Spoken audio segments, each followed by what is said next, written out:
of Us episode 6. I mean, Steph Curry with the shot, cause this show don't miss. Let's go. I stay up on the trends and dropping the hottest topics. All my shit is up like I'm reaching the highest mountain. Too much drip, the road is my water fountain. I want the whole thing, being broke is never an option. All things dope, they know I got it for the hood. All things dope, I even got it for the birds. 100% pure, 100% raw, 100% soul, 100% hard.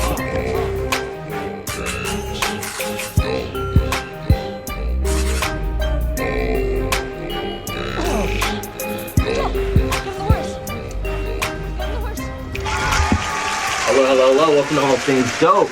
Today we are doing a Last of Us episode 6 review. Coming off the tragedy of Sam and Henry and everything like that, I feel like this show does such a good job of transitioning into different types of episodes, different kind of feels. The action and all that kind of stuff was great. I was waiting for that. But this show can also transition into what we got today. It's like every episode has been something new, or something different, or a different type of feel. And that's why this show is so good. The writing is impeccable, the acting is phenomenal. Go ahead and just dust off the Emmy for Pedro Pascal, because he is doing the dang thing. You can do deep character dives, and that's what we get in this episode with Joel. He has a debilitating fear of losing Ellie, because now he's starting to care for her. He didn't want that, man, because of everything that happened to him in the past with his daughter. You know, he has a fear of failure, and that's really what I feel like this episode should have been called. Failing is a terrible feeling, and it is in fact the feeling that Joel finds himself soaking in now every day, because he's panicked that it's going to happen to him again. He can handle being shot at, he can handle being punched, kicked. What he cannot possibly fathom is going through the experience of losing his child again, and that's what Ellie is becoming to him. End up getting a 3-month jump in this episode. Now it's like winter time. They've been traveling together for a long time. And one thing I just thought like the dynamic of them will kind of change, but Joel was still kind of being an asshole. That's just my personal opinion. Asshole! Then they come across this group of survivors, and it's like an intense scene because they have this dog who can kind of smell out, sniff out infected, and we know Ellie's been bit. So we're not sure, is this dog gonna smell her and be like, it's time to tear her up type stuff. And in this moment, Joel is, he's struck with this like debilitating fear, and he's just like paralyzed by it almost, you know? And this is probably the second time in the episode where it's almost like a panic attack type thing, and we know why he has this fear, because he's just so scared of losing Ellie now. With the show, there was this addition of like, he's having a physical reaction to that. He can't breathe, his chest hurts. It's a combination of his age, but also all the events that have just happened. Are you dying? And his connection to Ellie. He's just so scared. And Ellie doesn't quite understand what's happening with him. Joel just feels like he needs to save everyone around him. The dog does not tear her apart. We got out of that one.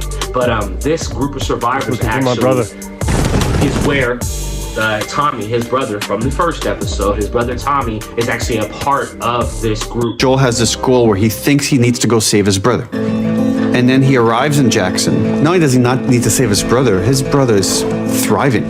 This place actually fucking works. My favorite scene of this episode is when Joel and Tommy have a sit down. Joel wants to push the Ellie responsibility off on him. And Tommy's now gonna be a father, and he's married to that Marlene woman, and it's hard for him to want to do. And then Joel opens up to him in the most heartfelt scene I felt in this season so far. I just know that when I wake up, I've lost something. You want me to take her? I'm just gonna get her killed, I know it. And I have to leave her. Tommy, you're the only one I trust. If anyone else sees those bites on her, what's under her skin, it's the last thing I'll ever ask her.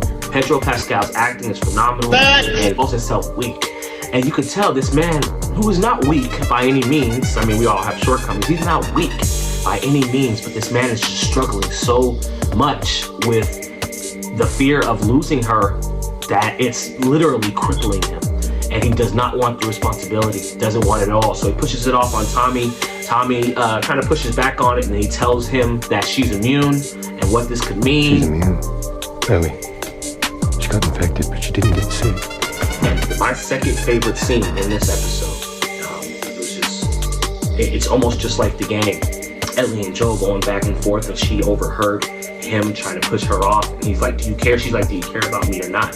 And this conversation is just, this is where he finds out that she knows about Sarah. And she says, I'm not your daughter. I'm not her, you know. Maria told me about Sarah and... No.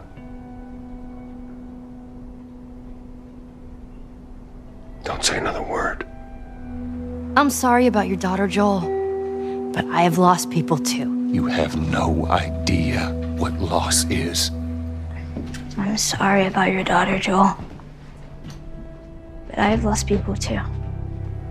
You have no idea what loss is. So heartfelt. And this is what I mean when I talk about being able to switch up. But this episode was a character dive into Joel's psyche. And at the end of the episode, we got them looking for the Fireflies. They're going through, they're looking for the Fireflies, and they're at the university. If you played the game, you remember this scene. You remember this place. And then we run into some raiders. I want to say raiders. And there is Joel. Man, during this scene, I was like, get him, Joel, get him. So one dude comes at him with a bat, boom, misses. And then keeps trying to come at him. They're struggling with the whoop. And Joel puts him in a chokehold, and it's sayonara, buddy. And he was gone after that, and chokes him out, snaps that neck, and then looks down and sees that he's stabbed in the stomach. Then there's three other guys, and they're running up on him, and Joel and Ellie get onto the horse, and they ride out of there, but Joel's in bad shape. And this episode ends with almost like a cut to black, like, please don't die, please don't die. No, shit!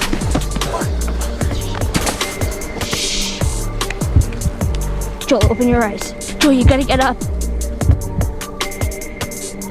can't fucking do this without you.